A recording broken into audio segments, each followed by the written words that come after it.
Letícia, é um prazer te receber aqui no Expresso. É uma honra para a gente, tá? Prazer é todo meu. Obrigada pelo convite.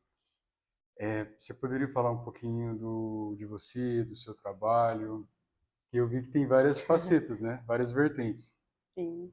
Eu sou Letícia Almeida, né? Sou terapeuta ocupacional, trabalho com saúde mental já há 11 anos.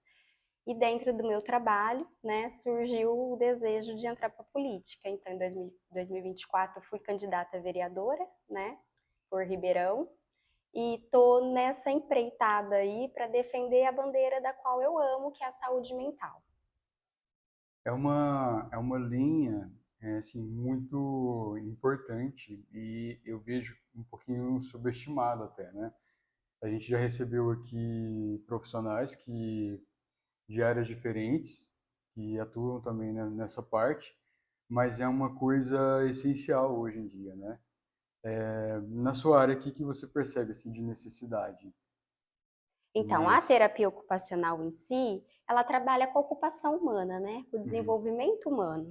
E dentro da saúde mental, as pessoas têm a ideia de que o portador de doença mental, ele é limitado, ou ele é infantilizado, ou ele não tem esse potencial, né?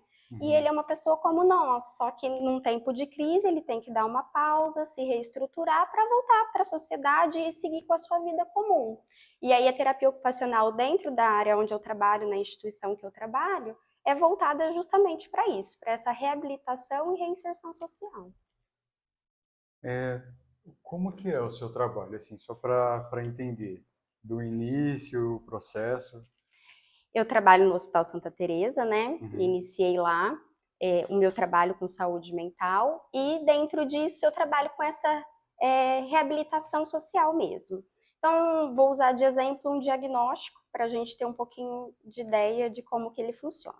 Uma pessoa depressiva, né, que não quer sair do leito, que está desmotivada, o risco suicida grave, eu começo a trabalhar junto com a equipe multidisciplinar essas questões, né? O que motivou ela, o que ela gosta de fazer que ela não faz mais, uhum. quem é essa pessoa, né? Que naquele momento está em sofrimento, mas existe um ser humano ali que já fez muitas coisas úteis, é importante na vida de muitas pessoas. E aí a Uhum. gente trabalha esse contexto, tentar trazer para ela a importância que ela tem no mundo. E aí a gente começa a reorganizar. Então, uma cozinheira que pela depressão já não está cozinhando mais, a gente tem um espaço de culinária. E aí a gente vai para a cozinha, faz bolo, traz memórias afetivas e resgata essa autoestima que está, né, adoecida naquele momento. No seu trabalho hoje, assim, quais as linhas, geralmente? Quadro depressivo? Dentro da saúde mental no hospital, nós trabalhamos com todos os diagnósticos, né, Uhum, de transtornos mentais.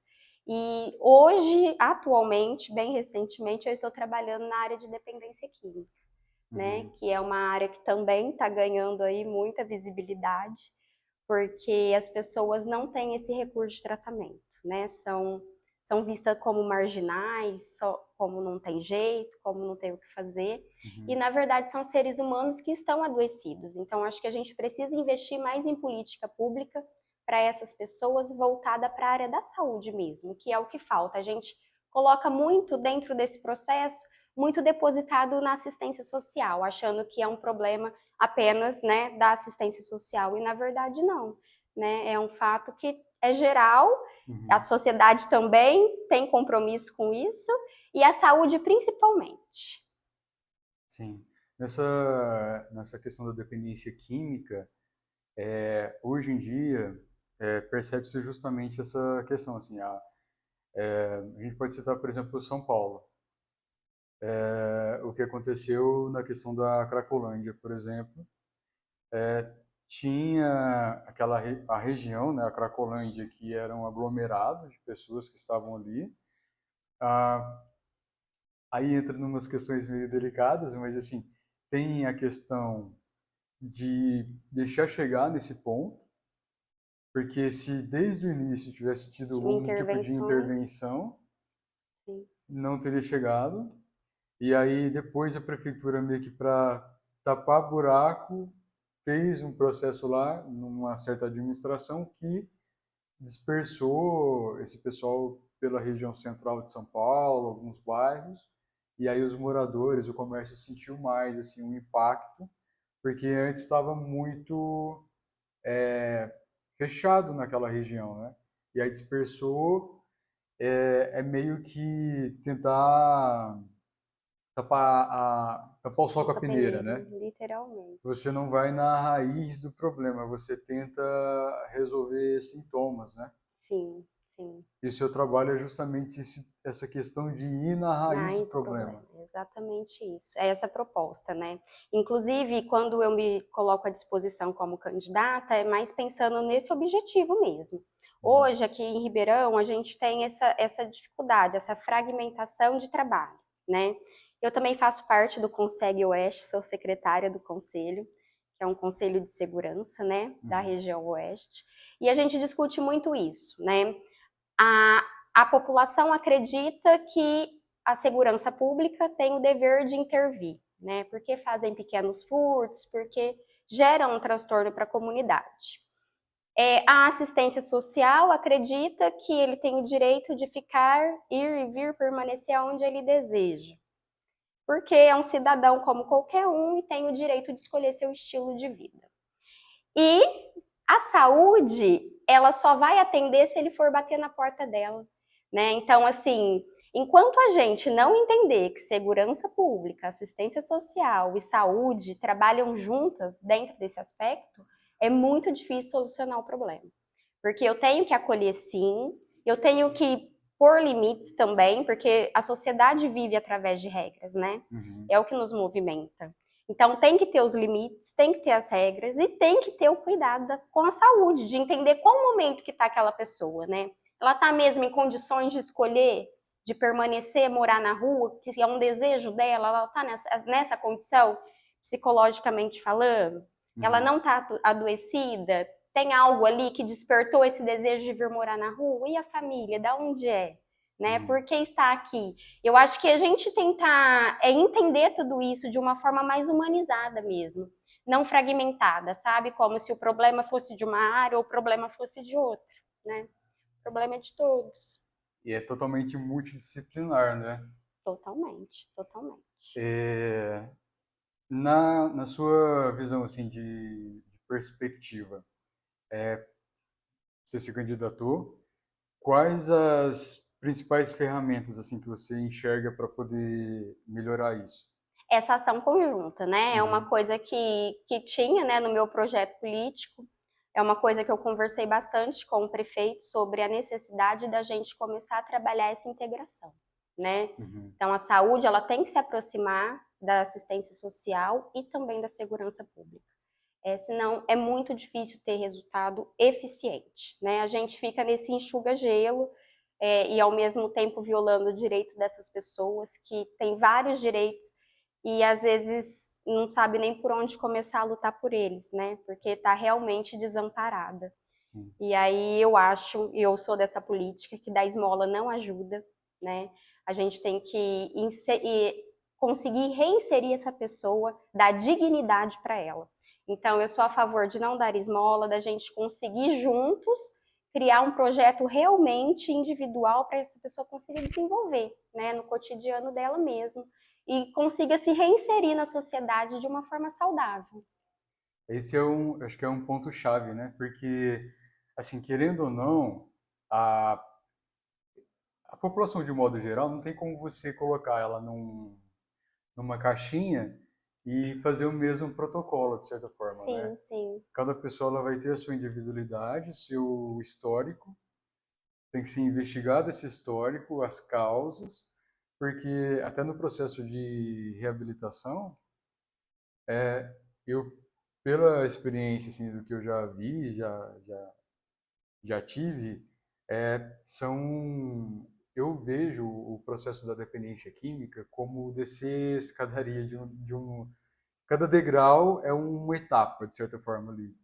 Na questão do seguinte, a pessoa às vezes no começo ela tem algum tipo de, claro que existem N fatores, mas assim, é, algum tipo de trauma, algum tipo de situação que mexe com o psicológico dela, uma frustração, às vezes pode ser algo mínimo, Ou até um ou transtorno. um transtorno, ou até um incentivo mesmo, o início de se entrar em um grupo, por Sim, exemplo, pertencimento, se né, de sentir identidade. pertencente, É, e vai nesse processo, e aí a hora que acho que vira a chave da dependência, assim, de não conseguir sair daquilo, que entra, às vezes a pessoa ela não consegue mais por si própria, ela precisa de uma ajuda, de certa forma.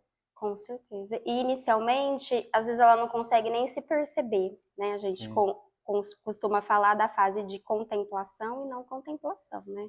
Muitas vezes a pessoa chega para a primeira internação e ela não vê o motivo daquilo, né? Ela acha aquela internação banal, que para ela pararia a hora que ela quisesse e não tem necessidade.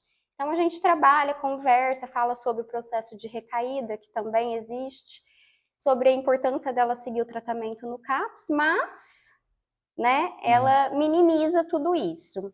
E aí, quando ela vai, normalmente ela volta depois já com outro olhar, né? Olha, realmente eu não dei conta sozinha, eu quero ajuda. E aí existe várias ferramentas na rede para que isso seja trabalhado, né, na verdade. Então, Uhum. a gente tem o CAPS AD, que faz esse acolhimento, né? A gente tem o Narcóticos Anônimos, que é um projeto bem legal, que eu tive a oportunidade de conhecer de perto, eu acho muito interessante. Para a família, eu indico bastante o Amor Exigente, que é onde eles vão se sentir acolhidos, pertencentes, num grupo de identificação, e vão Uhum. aprender a trabalhar com o usuário, né? Que muitas vezes mente, que muitas vezes engana e frustra a expectativa da família. Então, Uhum. assim, são várias áreas dentro de uma só, né? Que tem que ser trabalhada em conjunto. Não tem como a gente falar de dependência química, resumindo em, sei lá, segurança pública ou assistência social. Sim. Não tem, eu não consigo ver isso, sabe? Eu acho que é um globo e precisa abraçar todo mundo essa corrente, porque é um tema que está, né, cada vez mais aí, a gente vê as pessoas mais dependentes, se não é de substâncias ilícitas, é de substâncias lícitas, né? O álcool é a droga mais utilizada hoje, né? Fora os psicotrópicos. Uhum. Então, assim, é um tema que a gente precisa conversar e começar a ganhar estrutura para trabalhar ele. Eu também tenho visto lá na instituição as internações por jogos online, né, as compulsões. Então, assim, não é só a dependência química, é a dependência de qualquer coisa que não é benéfica para o ser humano, né, que tem que ser Sim. trabalhada. Às vezes a questão do vício acaba sendo um pouquinho uma fuga da realidade, né, de certa forma. Às vezes uma tentativa de escape ali de uma situação, de um... Sim, é um momento prazeroso, né? É, Que a pessoa tem, se encontra nisso, né? E seja ela substância ou não, né? Os jogos sim. online, ele vem para mostrar isso. As pessoas dependentes em jogos não faz uso de substância, mas a sensação de prazer, a sensação de necessidade, a crise de abstinência, A dopamina ali, né? isso é bem semelhante. Eu não sei se você tem acompanhado a questão de algumas regiões dos Estados Unidos, o que tem acontecido. Tem algumas cidades, até tem alguns brasileiros que moram lá, eles têm gravado vlogs assim, regiões que chegam a ser assustadoras, assim, parece um filme apocalíptico, porque tem uma droga, não sei o nome, que ela causa um efeito nas pessoas. Eu acho que é uma espécie de medicação que, de certa forma, acaba sendo liberada lá. É o efeito avestruz. A pessoa ela fica paralisada, ela geralmente enfia a cabeça entre as pernas e ela pode estar em qualquer lugar, assim, no centro da cidade, numa praça, eles se auto-injetavam e ficam Hum, paralisados, e aí o pessoal andando de carro assim vê bloqueio. aquele tanto de gente parada assim, com a cabeça no meio das pernas, assim, zumbificada. E você percebe que é um problema de saúde pública, que precisa ter uma intervenção ali de fato do governo para meio que barrar isso, Sim. porque senão vai Não numa crescente, crescente. com certeza. Tem algumas questões que a droga ela causa algumas sensações de prazer, de meio que tirar as dores de certa forma, e uso meio que desenfreado ali, né? Inicialmente, ela entra como isso, né? Como uma sensação de prazer e tirar as dores.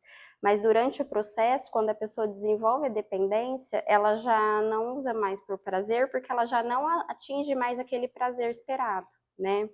E aí ela já começa a se decompor ali e se sentir culpada, e se sentir incapaz, e se sentir impotente, e usa só para saciar mesmo a necessidade fisiológica. Uhum. E aí entra numa bola de neve que sem essa ajuda mesmo, né, ela não vai conseguir dar conta disso. Então, quando a pessoa ela consegue ter esse insight, ela consegue é, rever a identidade dela, né, como ser humano, como tomar um banho, se olhar no espelho, ver a potencialidade que ela tem, o que ela já fez ao longo da vida, até chegar naquele momento. Se vê no fim do poço, se vê que lá tem uma luz e tem uma saída, eu acho que isso é fantástico, assim. É possível, eu acredito, no tratamento.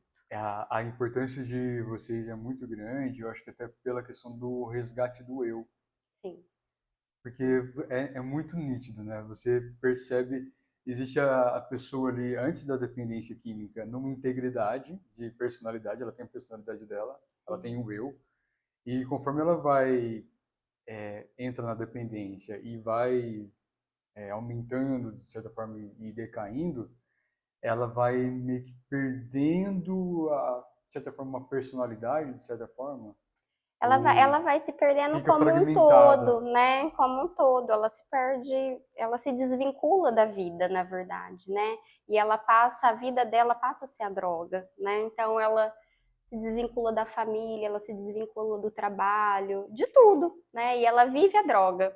Então, realmente, esse eu ele fica totalmente fragmentado e ela precisa mesmo desse resgate, né? De falar, não, vamos lá, vamos conversar. Olha onde você chegou e olha onde, né? Você pode chegar ainda, né? Tem jeito, tem solução. E muito potencial, né? Sim. Assim, pelas vivências que eu já tive de ver, assim, situações, eu já cheguei a ver uma moça que ela canta, é uma cantora, assim, que tipo, ela começa a cantar, você desloca da realidade, da voz linda que ela tem. E, infelizmente, se perdeu na dependência química e decaiu muito, assim, sabe? Então, você percebe que toda pessoa, ao meu ver, tem um potencial muito grande. Eu entendo que cada pessoa tem uma facilidade para habilidades, mais facilidade para desenvolver uma ou outra habilidade, Outra. e isso se perde na dependência, né? E o trabalho que vocês fazem de resgatar é como se pegasse a pessoa de volta ali e trazesse, né? Para ela poder. Sim, é resgatar mesmo essa potencialidade, né? Desse eu, quem era eu, né? O que eu Sim. fazia, o que eu gostava de fazer, né? Ontem mesmo a gente foi na sessão cinema, assistir um filme, e aí dentro desse filme teve várias histórias depois, né? Que aí eu comecei a conversar com elas e tal. E foi muito rico. E aí elas já programaram um karaokê, porque uma já cantou, uma foi locutora. E Uhum. aí essa identidade, ela vai surgindo, né? E assim, eu vejo que para dentro da própria internação, para ir assistir um filme, elas precisaram se maquiar, né, se sentir bem para estar indo lá na parte da humanização, que é tipo uma sessão cinema. Uhum. E aí elas se sentiram assim, nossa, que lugar legal, olha. E aí contaram um pouco do que sentiram do filme, era um filme de família, muitas Uhum. choraram, muitas disseram que a família não tem aquela estrutura, que era o desejo dela, né? Uhum. Que ela foi a culpa de desestruturar aquela família, né? Aí já vem o sentimento de culpa mais uma vez. Então, assim, a gente tenta trabalhar esse resgate mesmo, né? Pode ter sido em algum momento, né, da sua vida ali, você realmente foi foi o que os seus pais não esperavam, né? Mas o que você pode ser daqui para frente? E eu Uhum. acho que é daqui para frente que a gente tem que começar a pensar, né? O que Sim. dá para fazer. E aí é tentar resgatar mesmo essa identidade. Eu acho que esse é o segredo, sabe? Porque a droga ela tira todinha a identidade. Você comentou na questão de vício em jogos, né? Tem aumentado os casos que tem Na percebido? verdade, eu antes, né, faz 11 anos que eu estou no hospital, antes não tinha esse tipo de internação dentro de uma rede pública de saúde, né? Hoje nós já temos, então, dentro do meu ponto de vista, sim, aumentou e bastante. Qual que é a sua percepção assim sobre essa questão?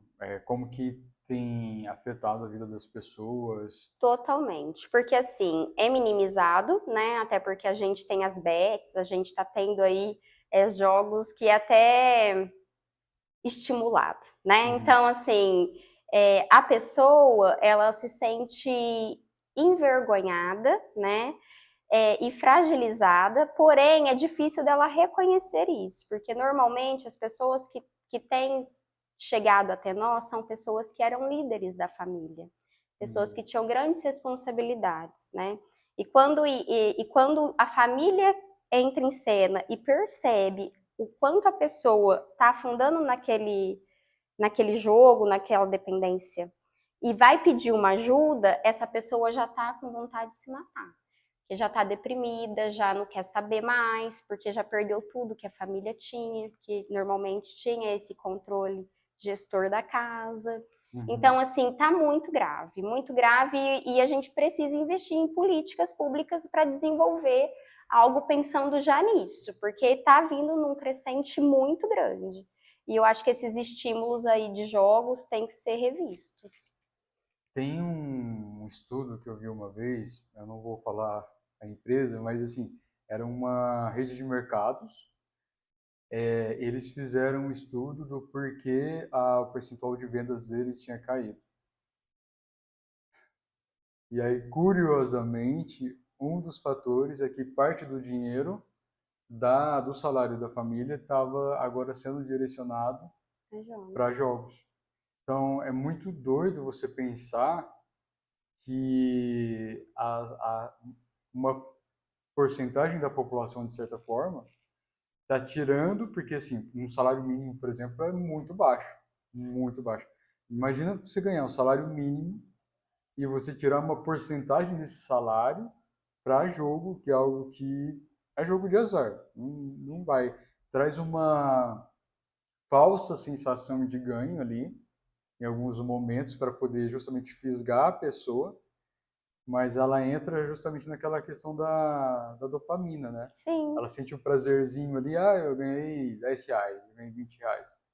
Aí vai e coloca esses R$ 20 de novo, aí perde esses R$ 20, aí vai lá e coloca mais 30 e vai gastando. E vai se perdendo dentro desse processo, né? O que passou a ser um momento de lazer, prazer, passa a ser uma necessidade, porque eu já levei tanto prejuízo que agora eu preciso ganhar, né? E aí fica aquela busca incessante por resultado irreal, né? Não existe, porque o jogo ele é de azar, ele é feito para a gente perder, né? Sim. Então, assim, as pessoas elas começam com o prazer, porque inicialmente a própria máquina vai te dar, né? Esse Incentivo. isso, É o mesmo que a droga faz, de certa forma, né? Você exatamente. vai, você vai usar qualquer substância, ela vai te dar uma sensação ali específica dela, que é como se fosse um ganho, né? Exatamente, é isso. E aí a pessoa depois, a hora que ela se vê naquele emaranhado, ela já se sente vergonha de contar para a família, porque ela vai ser julgada, né? Como que você caiu nesse golpe? Como, né? Como se vários outros também nunca tivessem caído, né? Porém, a gente tem esse defeito, né? O ser humano ele julga muito, né? Ele dificilmente quer ajudar, normalmente ele acusa. Né? Então, assim, a pessoa, aí ela se tranca, e aí ela se esconde, aí mais ainda ela precisa mostrar que ela é capaz, então mais ainda ela precisa jogar. Dentro desse aspecto do salário, já teve casos de ter Bolsa Família suspensa, porque usou para jogos, né? Então, olha a gravidade, né, que É está muito a grave. questão. E a gente precisa falar mais sobre isso, sim. O pouco que tem ainda joga, né? Assim, às vezes para as pessoas que já têm Nada. muito, assim, Ah, quem está recebendo, né? Vai para pessoas ali que às vezes está direcionado ali, está na casa dos milhões sim, sim. e assim, é uma coisa que, e querendo ou não, a gente vê também o lado dos influenciadores, né? Sim, De sim. incentivar esse tipo de ação. Sim. Mas eu acho que também não ganharam a dimensão do prejuízo disso ainda, né? Porque é minimizado, não é entendido como uma dependência, né? Como Uhum. um dependente de substância, ele já tem uma característica rotulada, né? Que ele tem uma substância. Agora, o de jogos, ele ainda ele tem a falsa, como eu posso falar? Ele a sociedade ela tem aquele falso entendimento de que a pessoa tem esse autocontrole, sabe? Ela Uhum. joga porque ela quer, não é porque ela precisa daquilo, né? Não consegue ter essa visão de que desenvolve é, dentro do cérebro a dependência daquilo, daquela questão, né? Eu não sei se eles têm esse conhecimento, não sei se quem divulga isso tem esse conhecimento, mas eu acho que é super necessário, assim como foi feito campanha para o cigarro, assim como foi feito campanha para o álcool, a gente precisa falar sobre os jogos, Teve a CPI, né, das das bets, bets. e eu acho que foi muito importante, assim, porque deu uma visibilidade para essa questão que o pessoal não naturalizou muito os jogos. Sim, Às vezes tem uma questão que eu acho muito importante, assim, na questão de influencers, às vezes entra o fator também empatia, né? De você se colocar no lugar do outro e imaginar situações. Às vezes eu acho que tem pessoas que viveram, talvez não, talvez sim, mas viveram uma situação de abundância na vida tão grande que tem um descolamento do que é viver com um salário mínimo, por exemplo. sim, sim, sim. Então, você, às vezes você ir numa casa, ou você conhecer uma família e você está lá fisicamente e você vê a família vivendo e sobrevivendo, porque R$ 1.500 é É, sobreviver no Brasil, vivendo com esse salário. E aí ela tem lá o celular e ela adora fulano, ela segue. Aí ela vê o fulano o dia todo postando, eu fiz a minha não sei o que, eu postei isso, fiz a minha aposta hoje, eu ganhei isso. E a pessoa que ela está com um salário mínimo e ela precisa ganhar um pouco mais, se ela fulano acredita, ganhou, eu posso ganhar também uns R$ 200, R$ 500, eu sim, preciso. sim. E aí ela vai nisso. Aí o que ela tem, que ela deveria ser destinado a alimentação, moradia, a lazer, ela direciona para um jogo que vai tirar Em o que ela busca de tem. uma ilusão, né? Uma De um ilusão. resultado ilusório. Até É. porque, né, eu acredito que esses influenciadores, como eles são também investidores, eles tiram X para fazer isso, né? Se ganhar ou perder, eles já têm o dinheiro direcionado para isso, né? Diferente, diferente da classe comum, né? Que somos nós, a gente não tem um dinheiro de investimento em algo, a gente está trabalhando para sobreviver mesmo, que é o que você disse. Então, às vezes eu tiro do leite dos meus filhos para poder investir porque eu quero poder comprar Danone para eles, né? Uhum. Então, assim, o pensamento acaba sendo esse, né? A pessoa, ela tira o pouco que ela tem, pensando que vai poder dar algo maior, né? Mas o resultado nem sempre é esse. E aí entra aquele processo de recompensa, né? Que aí ela vai lá, ganha um pouquinho, ganhei um pouquinho, deixa eu colocar que eu vou ganhar mais. E vai, aí perde tudo. Eu falei assim, não, eu preciso tentar de novo. E agora vai. E vai nesse processo, né? Vai. E é realmente uma dependência, é Se uma torna ilusão uma ali. dependência. torna. Durante o fluxo, o processo de aprendizado se torna uma dependência, porque aí se torna uma necessidade, aí eu já passo a realmente precisar daquilo, né? Porque eu já investi tudo, quer dizer, os meus filhos já não têm mais leite, então eu preciso, né, de comprar o Danone agora, então eu preciso ganhar, nem que seja os R$ 20, que em vez de eu comprar 5 litros de leite, eu vou comprar 3 Danones, mas eu vou falar para eles que olha o que eu consegui jogando para dar o Danone, esquecendo que passou, que ele ficou 3, 4 dias sem tomar leite, né? Entra um pouco disso, esse processo cotidiano, que é isso que a terapia ocupacional tenta trazer, sabe? O passo a passo dentro desse processo cotidiano. O que aconteceu? Vamos pensar, né? Então, normalmente, elas até brincam comigo, nossa, Theo, você quer saber da minha vida inteira? Eu falo, quero, desde quando vocês nasceram, porque me importa, né? E vai ter um diferencial, né? Foi uma gestação tranquila, foi uma gestação não tão tranquila assim, e aí a gente vai buscando e vai resgatando algo que está até adormecido, que a própria pessoa que viveu aquela história não percebeu, né? E aí quando ela conta, quando ela traz isso, ela vai tendo um resgate de coisas que às vezes ela faz aquilo hoje por coisas que passou, né? E o que pode fazer para amenizar isso e a gente mudar essa chave, né? Que eu acho que é o que importa. Então, esse resgate de identidade, essa história dentro do processo é muito importante. E dentro dessa questão de jogos, eu acho que está cada vez caminhando para a gente estar bem arrochado, porque eu acho que as leis elas estão se atropelando até, né? O negócio cresceu de uma forma que sai pela culatra, né? Hoje a gente tem os bingos, é proibido o bingo, mas a gente tem os bingos online, né? Que tá liberado. E aí, assim, não sei como que vai ser isso dentro, né, dessa política que a gente precisa estudar para fazer coisas realmente eficientes que vai gerar resultado, já com tudo acontecendo, né? Então, acho que muitas pessoas vão ter esses prejuízos, que é o que está chegando para nós lá no hospital, mas ainda assim, eu acredito que tem o que fazer, muito trabalho pela frente aí. Tem a questão, assim, até, por exemplo, nos Estados Unidos mesmo, Las Vegas. O pessoal que vai em Las Vegas tem em mente que vai para diversão, tipo assim, vai perder dinheiro. Esse é um ponto que aí entra um fator de consciência também. Entender que você pode, você vai viajar lá para os Estados Unidos, você vai para Las Vegas. Você fala, eu vou lá num cassino, eu vou jogar. Mas você tem que ter em mente que o dinheiro que você vai colocar lá provavelmente vai ficar lá. Não vai voltar. É um dinheiro que você vai, mas ali o pessoal vai entendendo que é uma diversão. Sim, Um já jogo, tem essa proposta, né? que é uma questão que assim, eu não vou entrar num cassino e sair milionário. Essa consciência, né? Sim, mas eu nem sei se todo mundo tem essa consciência. Aí que entra a questão de divulgar isso, né?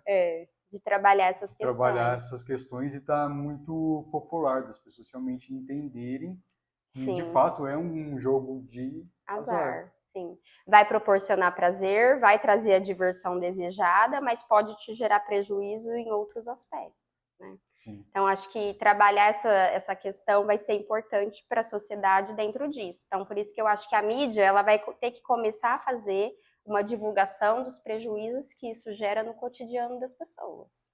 Porque no nosso dia a dia a gente percebe as consequências disso, né?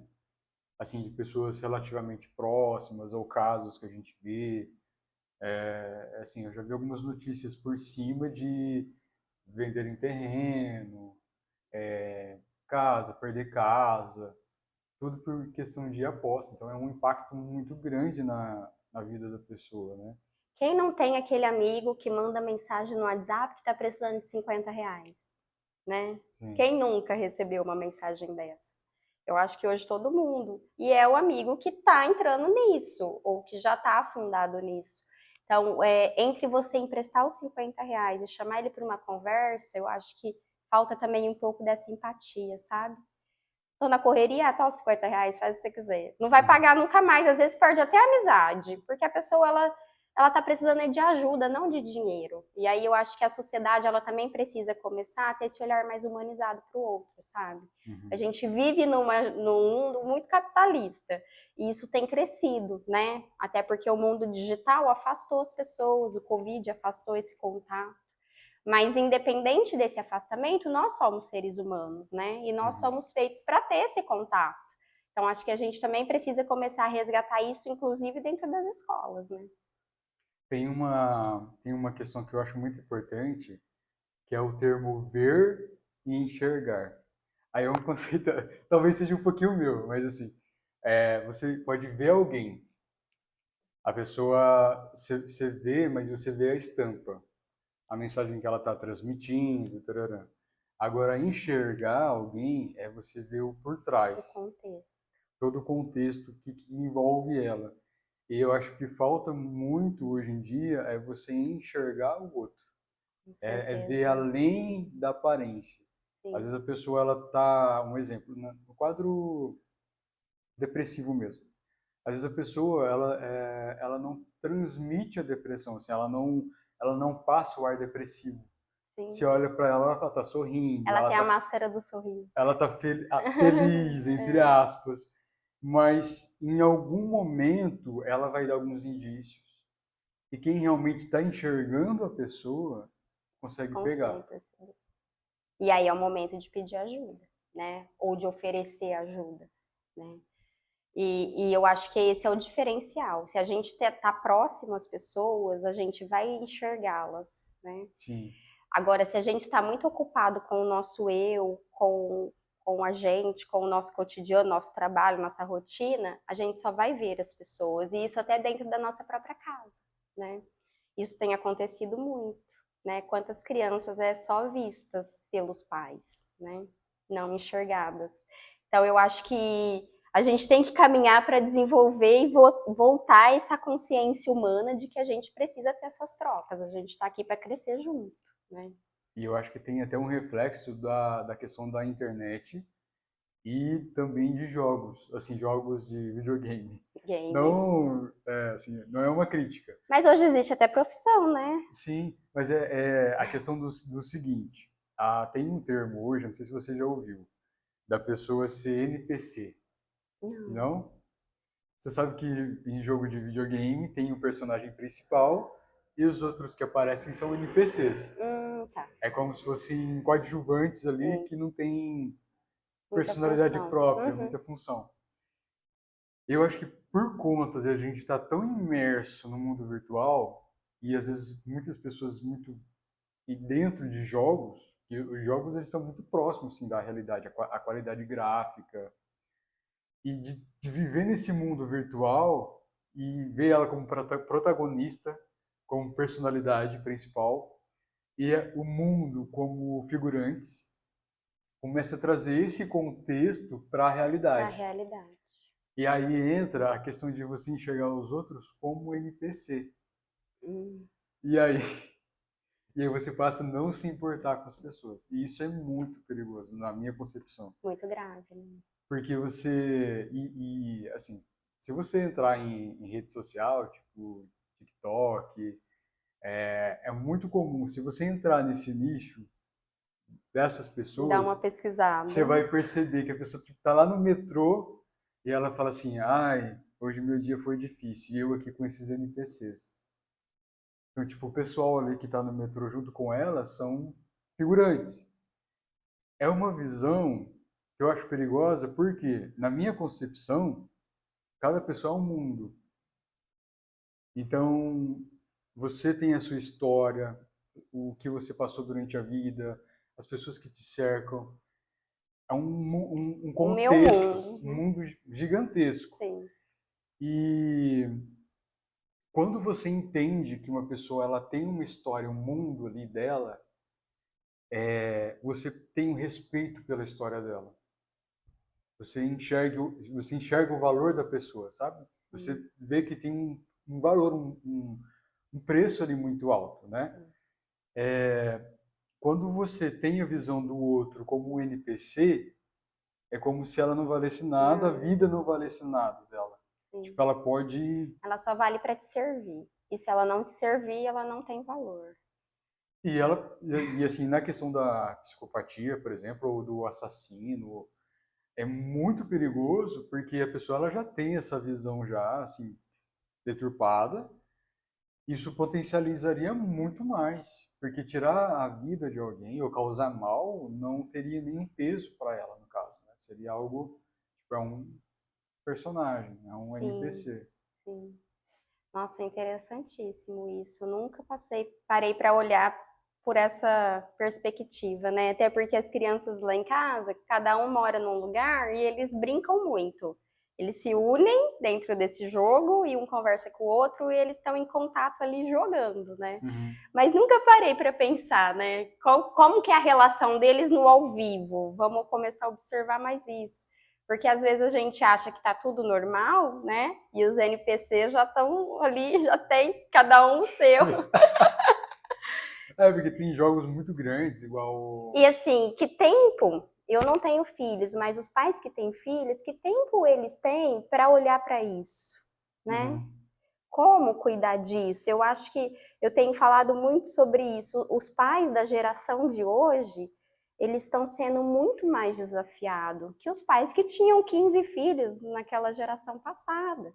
Uhum. Porque era 15 filhos, mas um ajudava a cuidar do outro, um ia fazendo com o outro, a mulher tinha a rotina integral em casa, né? Era um contato ali direto. Diário, direto, com supervisão.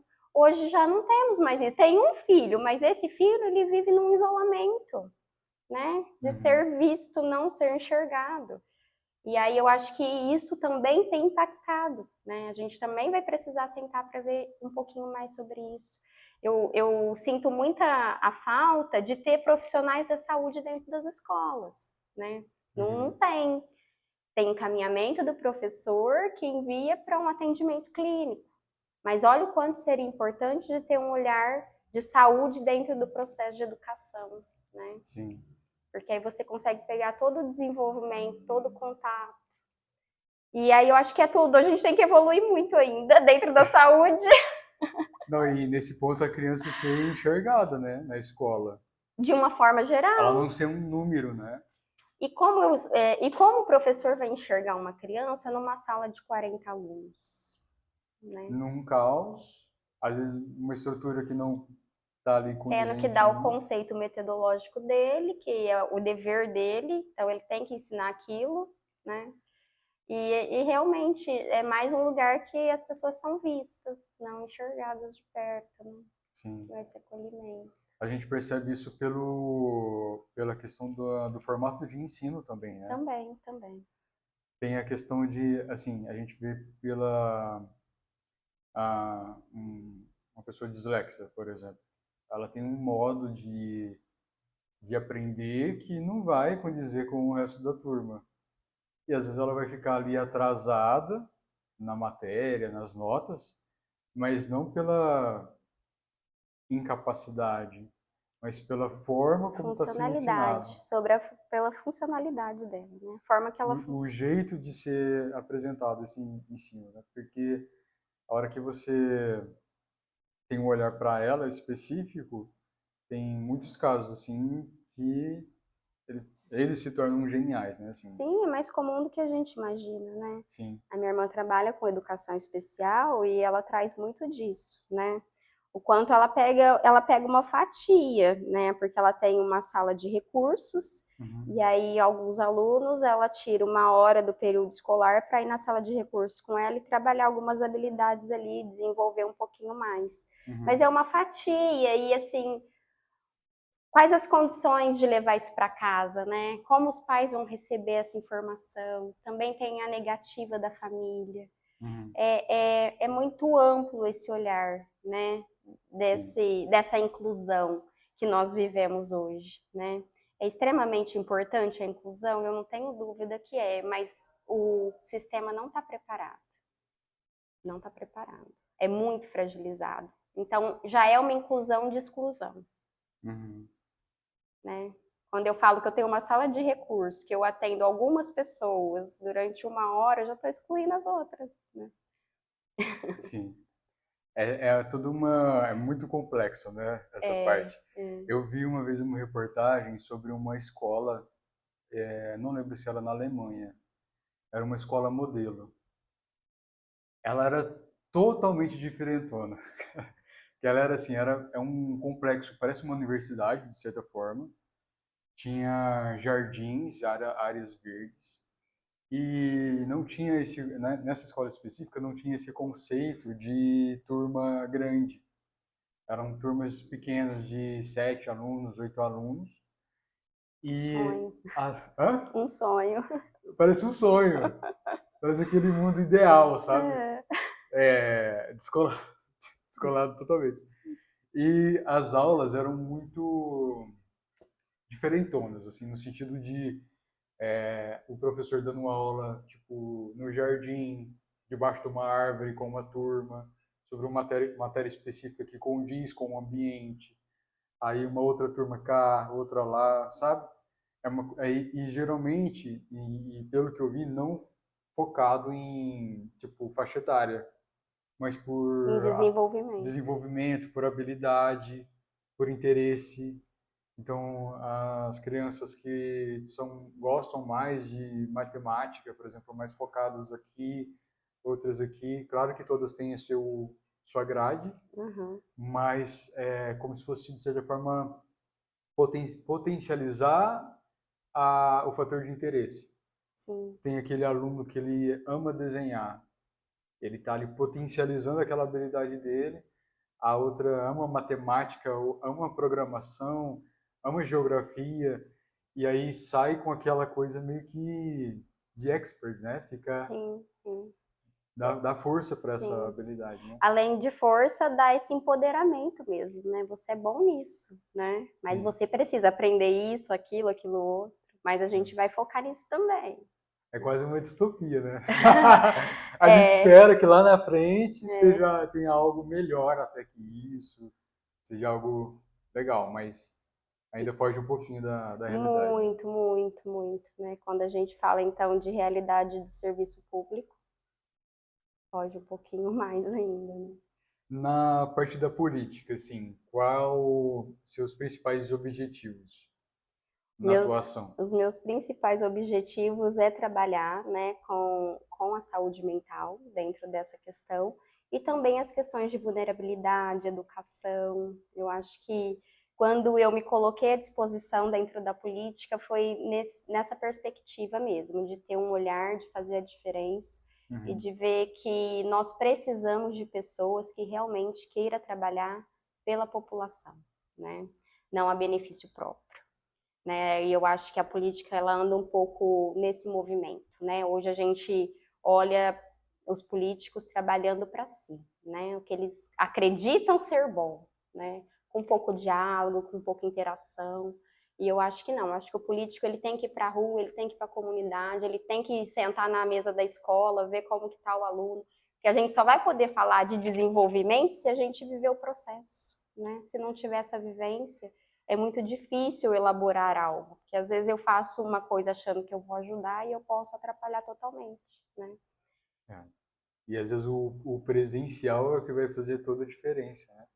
Sim, esse contato direto mesmo, eu acho que, volto a falar, a gente precisa desse contato humano mais próximo, a gente tem se afastado, a gente tem visto muitos políticos influenciadores, né, Uhum. no celular, mas não é o celular que a população precisa. Nós, seres humanos, precisamos de seres humanos, fazendo o mesmo processo que a gente está fazendo, né?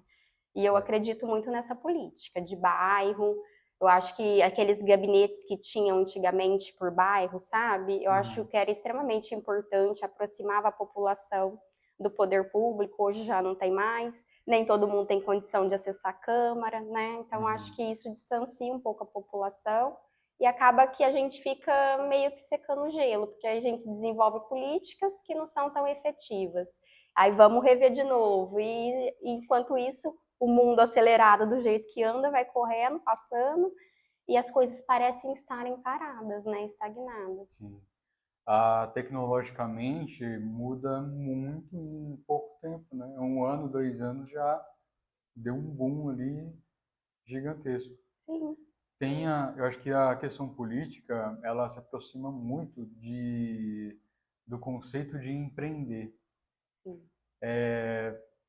É como se o político, de certa forma, ele está ali num papel de Um gerente, gerência, gestor, de né? gestor, e ele precisa realmente, porque um gestor ruim é aquele gestor que ele não conhece a empresa que ele trabalha.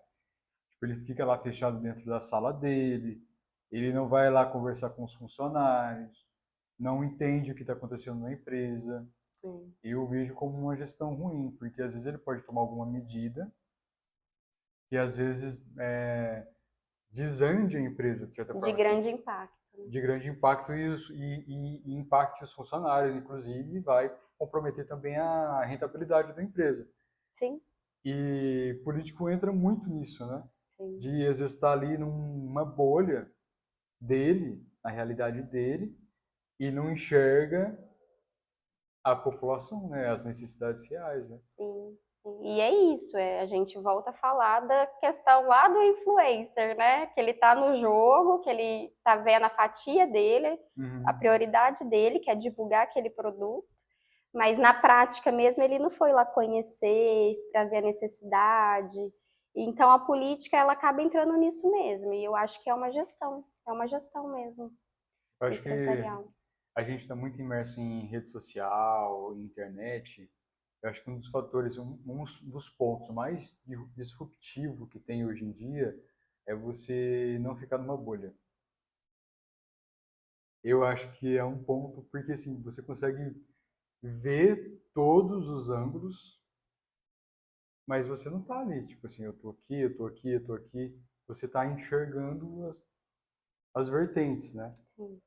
Quando você se fecha muito, você começa a ter uma visão, que eu diria que é aquela visão de cavalo. Quando coloca, quando coloca aqui, você só enxerga aqui, sabe? Você não consegue abrir a visão. Sim. E eu acho que a internet às vezes faz isso com a gente. O algoritmo, que ele começa, se você pesquisar Oferece o que você quer, né? os seus Seus interesses, o interesses. que te agrada, É, sim. e aí você não é contrariado, você não vê o oposto ao que você acredita, que você precisa ter esse pensamento crítico também de, Esse contato, na verdade, né, com essa sim, realidade, né? Porque a maioria da população não é bem sucedida, a maioria da população trabalha para sobreviver, né? E aí, quando eu trago uma vertente de que, ah, se você, sei lá,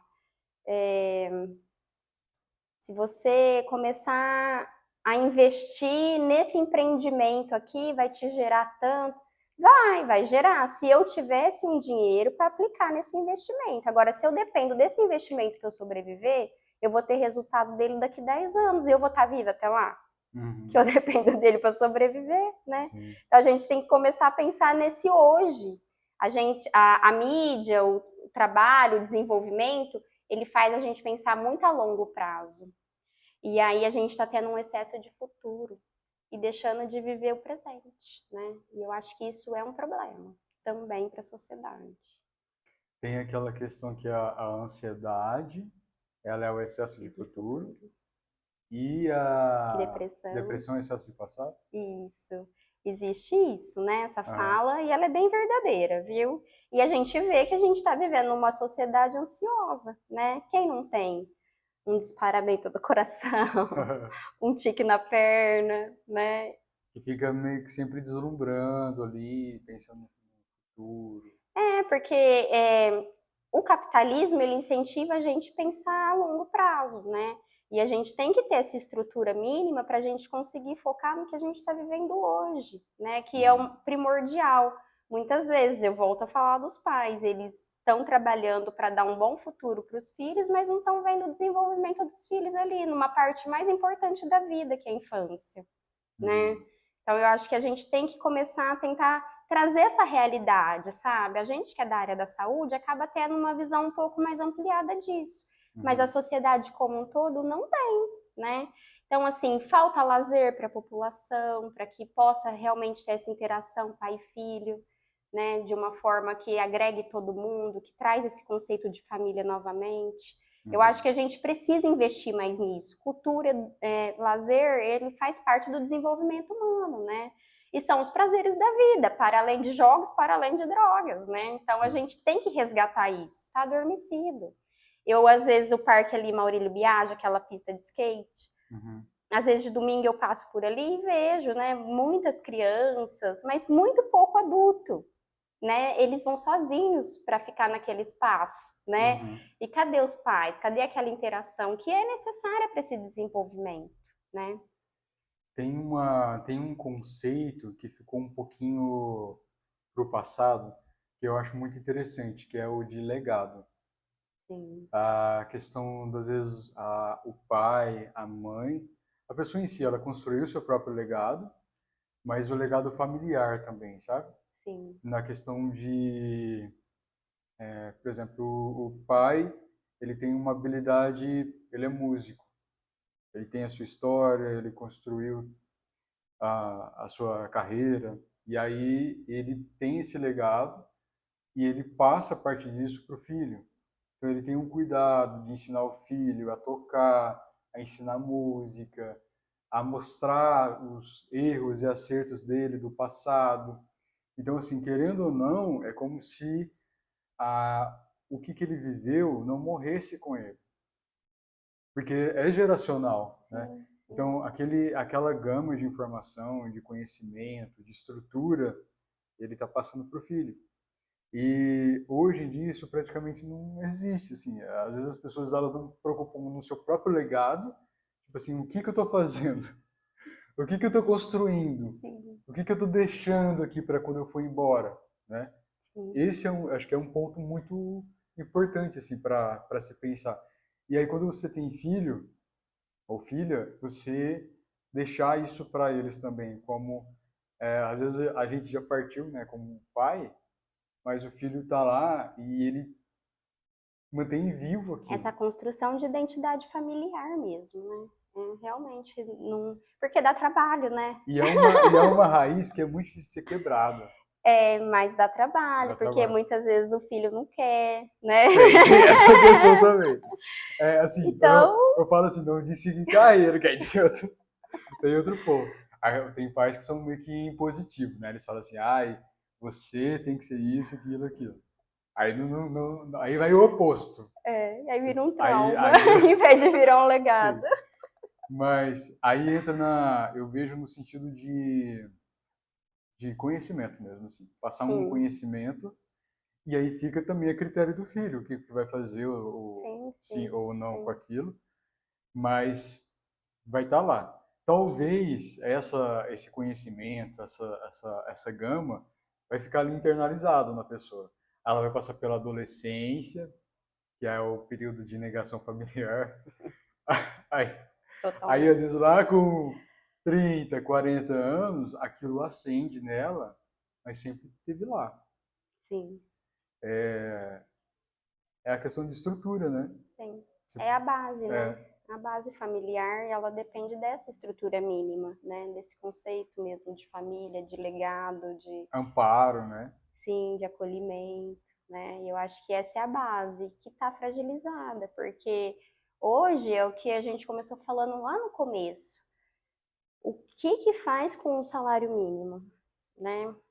E aí os pais que estão trabalhando por um salário mínimo, eles têm que fazer plantão, eles têm que fazer bico, eles têm que dar o pulo deles para dar certo, para conseguir bancar aquela família, né? Uhum. E aí muitas vezes deixa de passar, porque não tem esse tempo, esse cuidado, até ele se perdeu dentro do legado da cultura que ele trouxe, porque ele já está focado só no trabalho, só em viver o futuro, né? Então, assim, é complicado. Eu acho que a gente precisa de um acolhimento maior dos nossos governantes, sabe? Uhum. E eu não falo nem de acolhimento só social, assim, eu falo de acolhimento mesmo cultural, sabe? Desse desenvolvimento mesmo, de mostrar para a população que a gente não precisa de dinheiro para fazer muita coisa, né? E fazer um piquenique no parque, né? É super rico. Você leva um violão, você vai mexer com tanta estrutura da sua família e o custo é zero. Você vai pegar a bolacha que você tem na sua casa, as frutas que você tem na sua casa e levar para aquele espaço. Quem faz piquenique hoje? Virou algo muito Né? distante, de certa forma, e é uma coisa extremamente básica, né? Básica. Então, assim, é esse resgate mesmo de a gente dar uma desacelerada e viver mais o hoje, né? Eu acho que é a questão principal da visão de qualidade de vida, né? Exatamente isso. Exatamente isso. Você priorizar estar presente e a qualidade da sua vida. O que você tem ali naquele momento, os recursos que você tem, usar esses recursos a seu favor. Exatamente isso. É isso que a gente precisa começar a desenvolver, né? Entender que ninguém precisa, criança não precisa do celular da última geração, ele precisa da presença, né? E vice-versa, os nossos pais também, né? Que tempo que você tem para ficar com a sua família, com seus pais? A gente às Uhum. vezes se sobrecarrega e chega o final de semana a gente quer fazer nada, se tranca no quarto e os nossos pais estão lá vendo TV e nós não perguntou como eles passaram a semana, se foi tudo bem, né? Sim. E a gente mesmo já pratica isso. Então, eu acho que falar até de nós mesmos, dessa nossa visão enquanto adultos, conscientes do que a gente está fazendo da nossa vida, né? Tem uma questão, me veio tanta coisa para conversar, mas assim, tem várias vertentes aqui. Mas uma delas é alguns vídeos que eu já vi do Google Maps das casas. Já chegou a ver? Não, É que assim, não o tempo. sei, porque minha memória é um pouco falha, porque além do tudo, eu fiz radioterapia, eu tive Ah, câncer de mama, e aí eu tenho uma memória, mas às vezes você falando eu lembro. são casas pelo mundo todo assim que tem aquela linha do tempo. Tipo, o carro do Google ele passou lá tipo em 2010, 2012, 2014, 2016. Ah, sim, sim, sim, Aí vai mostrando sim, a linha do tempo. E assim, ao mesmo tempo que é bonito, é assustador, sim. porque você vê algumas que eu já vi, assim, em casa de idosos, assim, um casal de idosos. Aí você vê que em momentos a família meio que se reunia, juntava de carros na porta, a casa viva, limpa, organizada. E aí passando os anos, aí de repente tem um momento X ali, provavelmente falecimento de um deles, e aí já tem uma queda, Já esvazia. nessa, já decai um pouco a aparência da casa, inclusive. É muito doido isso. A casa linda, pintadinha, arrumadinha, aí de repente ela começa a aparecer com os mofos, algumas coisas de descuido, aí de repente a casa lá fechada e vazia, um mato grande tomando conta de tudo. Então, isso que você falou me fez pensar justamente nessa questão de às vezes a gente não tem noção do quão o presente é importante. Que a gente está lá focado, eu preciso ganhar dinheiro, eu preciso fazer isso, fazer aquilo outro, mas às vezes o mais importante que você vai ter na sua vida toda é É o esse presente momento. ali, o momento ali que não tem dinheiro nenhum capaz de comprar. Exatamente isso. E o meu estilo de vida, ele é assim, né? Eu busco sempre estar muito presente. E, e eu tento passar essa transmissão mesmo. Eu adoro trazer essas reflexões que vai fazer a gente parar e falar, no, o que que eu estou fazendo, né? Porque o tempo, ele passa muito rápido, né? E as pessoas que a gente ama pode amanhã não estarem mais aqui, né? A gente tem a falsa sensação de imortalidade, né? É muito falso, né? Muito falso. Ainda mais quando você está com 17 anos, 20 anos, você acha que você vai ser O super-herói. eterno e que tudo vai permanecer da forma que está. E a, se você for pegar no contexto histórico, 70 anos, 80 anos não é nada, né? E eu acho que um pouco entra também da nossa cultura, né? Pouco a gente se fala sobre isso, né? Sobre o viver o hoje, sobre, né? A gente já nasce pensando que a gente tem que estudar, que a gente tem que ser alguém na vida, que a gente tem que buscar objetivos e sonhos. Então, Uhum. isso é uma construção também, né? E desconstruir isso é muito difícil, muito mesmo. Eu falo porque eu vivenciei isso também, né? Eu tenho uma vida acelerada, um pouco tumultuada, e aí no meio desse percurso eu tive um câncer de mama. E aí eu tive que parar tudo, né? Eu tive que parar para cuidar de mim. E aí comecei a cuidar de mim dentro desse processo e falei, olha, hoje eu não quero mais fazer nada, eu vou continuar cuidando de mim. E aí, dentro desse tratamento, ele começou a me trazer essa perspectiva de vida, o que eu quero para hoje, né? Então, hoje eu quero ser uma filha presente na vida dos meus pais, eu quero viver junto com o meu marido. Então, eu faço essas escolhas todos os dias, porque senão eu adoro trabalhar, eu adoro estudar, eu adoro conhecer gente nova, fazer coisas diferentes. Mas se eu me apegar a tudo que eu adoro fazer, eu vou deixar de viver com as pessoas que eu amo, né?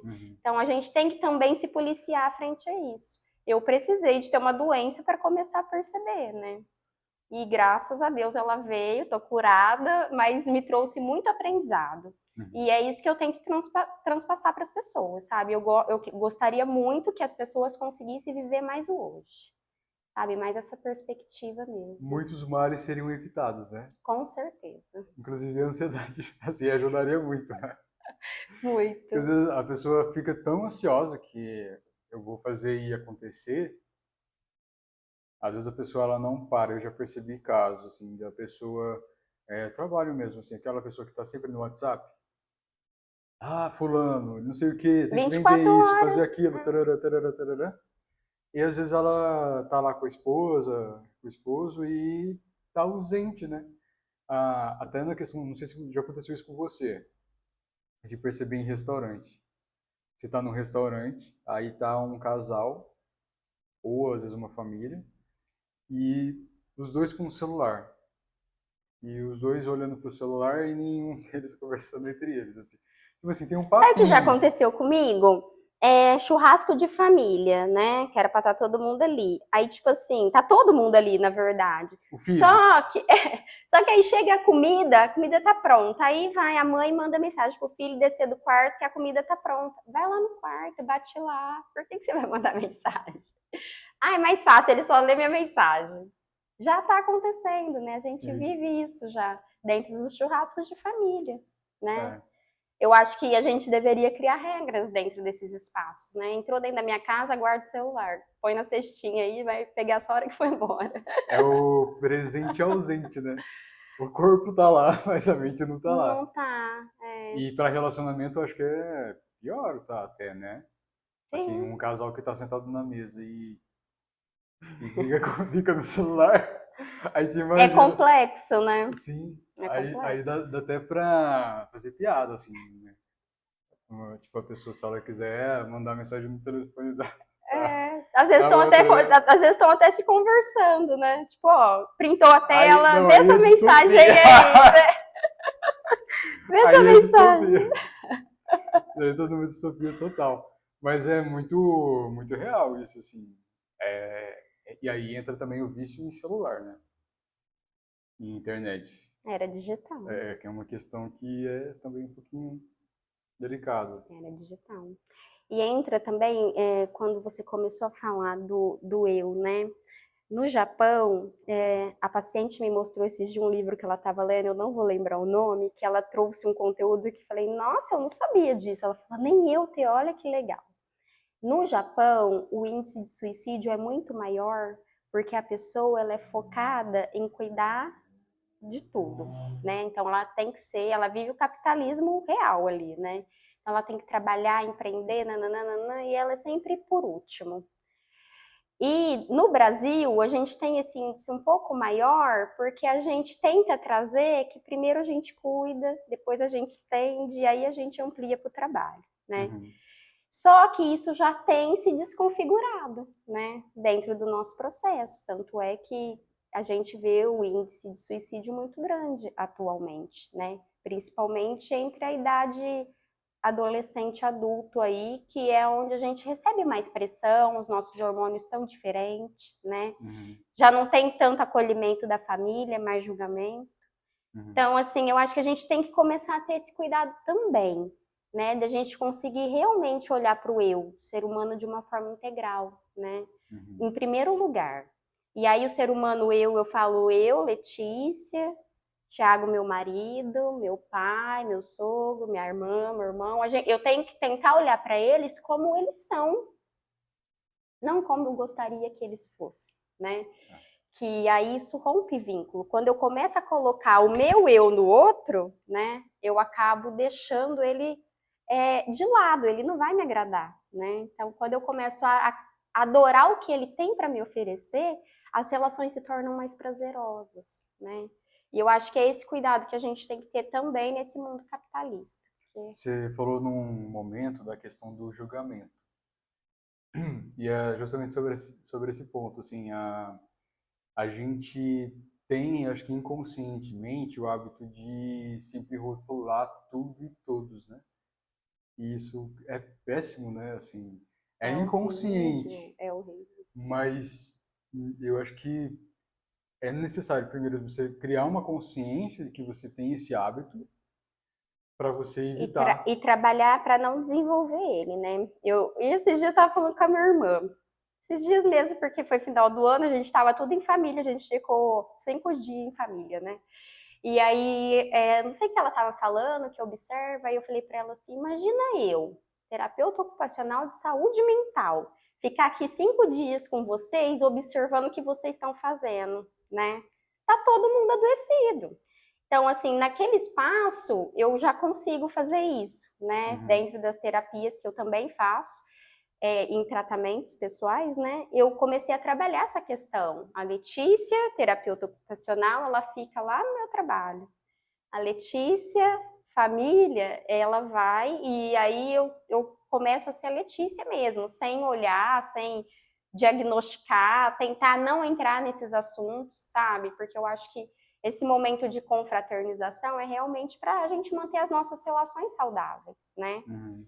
Então, eu falei para minha irmã isso, falei, olha, vamos tentar deixar, porque ela é professora de educação especial. Então, aí ela estava analisando as crianças, Ah, tá. entendeu? Aí eu Aham. falei para ela, vamos tentar deixar isso um pouquinho assim, ameno, e vamos viver aqui agora, vamos brincar com eles e entender o porquê que eles estão fazendo isso, porque eles estavam tudo no celular, Você já fazendo esse tava joguinho que eu sem. te falei. Entendi. E aí, assim, eles estavam no celular, tinham 3 lá, acho que é 3 dos primos. E os outros não foram. Então, assim, eles estavam em contato com os outros Ah, também. Eles entendi. estavam com uma rede familiar ampliada. Aham. E aí eu acho super interessante. Eu tenho um irmão que acessa essa rede. Ele entra no joguinho com eles, para poder também ter essa interação, sabe? Uhum. Ele fala, é o único momento que eu consigo conversar com eles. Entra no mundo deles, consegue conversar e acessar, né? É muito doido. Essa questão do julgamento tem um ponto. Eu acho que as relações elas ficam mais leves quando a gente quando a gente só deixa ser as pessoas. Porque, assim, as pessoas elas têm a sua criação, o seu modo de pensar, a sua vivência, sua visão, e a gente tem, às vezes, o hábito de querer impor a nossa verdade para outra pessoa. E é isso que causa um grande entrave ali, né? Isso Sim, pesa dificulta as no. relações, né? Porque eu não quero ser quem você quer que eu seja, eu quero ser eu mesma, né? E se Isso você até. não me aceita assim, como que a gente vai conviver bem, né? É. Aí ou eu me anulo, que é onde vem as depressões e, né, as retaliações pessoais, porque ou eu me anulo para agradar o outro, né? Uhum. Ou a gente começa a ter conflito dentro das relações, porque se eu começo a me impor, aí eu fico insuportável, a pessoa não quer esse contato, então se distancia, ou briga, ou entra em outros critérios, né? Uhum. E eu acho que é isso, a gente conseguir enxergar o outro como um ser humano integral, ele é assim, essa é a personalidade dele, o que a gente vai fazer com isso, né? Entra aquela questão também de achar que pode melhorar a outra pessoa, né? Mas aí entra numa questão de, geralmente, relacionamento, né? Não só, Também. não só, eu vejo isso dentro da saúde mental, a gente acaba que é um conceito meio de educar, de aqui tem que fazer assim, né? Em um hospital. E aí eu fico um pouco com isso, sabe? Eu acho que a gente acaba inconsciente. E em todos os lugares que a gente vai, a gente faz um pouco disso, se a gente não se autoanalisar. Você fala na questão de impor. Impor limites, horários, sabe? A gente tentar o tempo todo controlar o outro, na verdade, né? Para o nosso benefício próprio. Então é muito fácil falar, agora não é a hora, porque eu não tô afim. Porque a hora para o outro é a hora dele, não tem como eu falar se é a hora ou não, né? Sim. E aí, não, eu não tô afim, então agora não é a hora, né? Vamos voltar nas crianças aí. Ai, mãe, agora eu quero tomar sorvete. Não, mas ainda não almoçou, agora não é a hora, né? E morre o assunto aí, porque é a minha vontade que vai prevalecer, né? Respeitar o... Não tem, não tem. Sim. Geralmente, nessa questão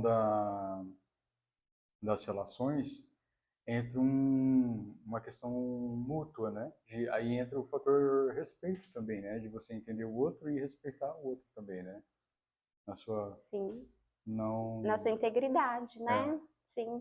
E é uma coisa que eu percebo que nós, na sociedade, tem essa dificuldade, né? De respeitar o outro, né? A gente tem muito essa dificuldade. Ontem eu acho que eu fiz um vídeo falando sobre isso, né? Um amigo me trouxe que ele escreveu errado, ele estava questionando uma questão, uma discussão de um grupo de WhatsApp, e aí ele escreveu uma palavra errada, e em vez da pessoa tentar auxiliar ele no que ele queria dizer, a pessoa falou assim, o que você está reclamando? Você não sabe nem escrever.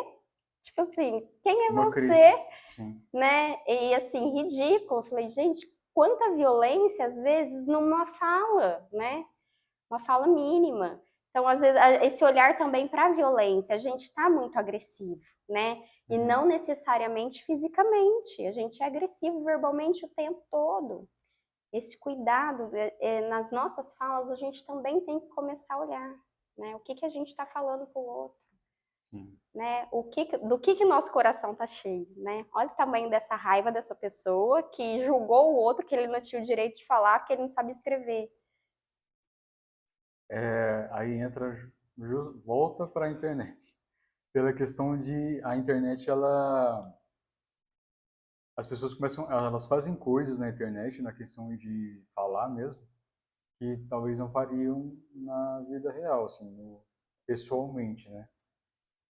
Eu acho que entra também uma questão de você aplicar para a internet o que é na vida. O monstro que está dentro de você. Não, assim, você não fazer aquilo, tipo, o Não, conceito eu acho básico. que é o conceito É que até básico. na vida não tá tendo muito, assim, né? Assim, pessoalmente. Eu acredito que a gente não se esconde mais atrás da internet, até porque tudo que a gente faz é identificado, né? Eu sei Sim, que sim. tá falando que fui eu que fiz. Então Mudou muito. eu não tô mais oculta, né? Sim. E aí eu acho que não é, eu acho que é mais o eu mesmo, o eu pessoal, é essa violência mesmo. Não sei se sofre no cotidiano uma violência também, velada talvez, e aí tem que descontar isso nos outros. Tem pessoas que são meio que assim, né? Não sei se é de criação. A gente percebe, se eu não vou citar nome, mas nos Estados Unidos mesmo que eu tô comentando, assim, às vezes você percebe alguns tipos de comportamento com uma certa agressividade gratuita. Sim, é isso. Aí é um ponto que aí, ao meu ver, soa como uma falta de empatia. Sim.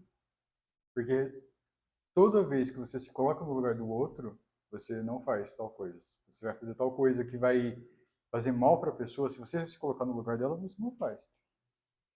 Quando você tem essa consciência, né? Agora, quando você não tem, é difícil. Porque a pessoa, ela não. Na verdade, ela só se coloca no lugar dela, é aquele eu exclusivo que você disse inicialmente dos jogos lá, né? Ela desenvolveu uma capa de que só ela tem as necessidades, né? Então, ela pode julgar, ela pode xingar, ela pode falar mal, ela pode ser mal criada. E se alguém faz isso com ela, ela é a vítima, né? E aí isso despenca de uma outra forma. Sim.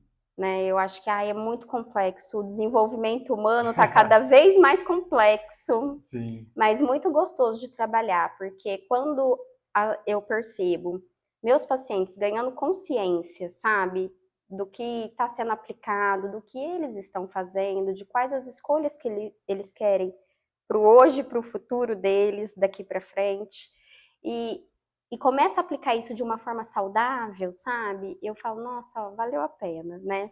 Porque muitos não têm esse tempo, né? Quem tem esse tempo? Igual hoje a gente está aqui conversando, as pessoas estão correndo, estão já mandando mensagem, já querendo uma coisa, já querendo outra. No centro mesmo, né? É uma loucura isso aqui. Pra lá e pra cá. E assim, a gente vive esse tumulto, né? Falta. No final do ano, a gente faz muito isso. Inclusive, eu revi umas amigas nesse final do ano, que a gente se vê todo ano, uma vez no ano, que é sempre naquela data do final do ano. E eu falei para elas, gente, por que a gente faz isso? É tão bom a companhia de vocês, vamos nos encontrar mais vezes, né? Não precisa chegar ao final do ano para a gente se encontrar. Ai, é verdade, vamos marcar. Ó, já estamos no meio de janeiro, ainda não marcamos nada, mas eu vou ficar no pé porque eu gosto desse contato. Eu acho que a gente precisa de ter mais relações assim. Sim. Não dá mais para ficar na correria desse cotidiano que só está adoecendo a gente. E deixar o tempo passar, né? E aí vem as depressões, as frustrações, porque depois não alcançou o objetivo esperado, né? Letícia, tem algum recado assim importante, algo que você queria comentar? Eu gostaria de falar isso, né? Que a gente falou quase o podcast inteiro. Vivam hoje, né? O futuro pode não existir mais. É a essência, né? É. Você está presente. Sim. Eu quero te agradecer Obrigada pela presença. Foi uma honra te receber aqui. A honra toda e minha. Foi um papo extremamente profundo. Nossa. Eu de uma filosofada também. A gente conversou de tudo. Muito construtivo. Obrigada. Muito obrigado. Até breve.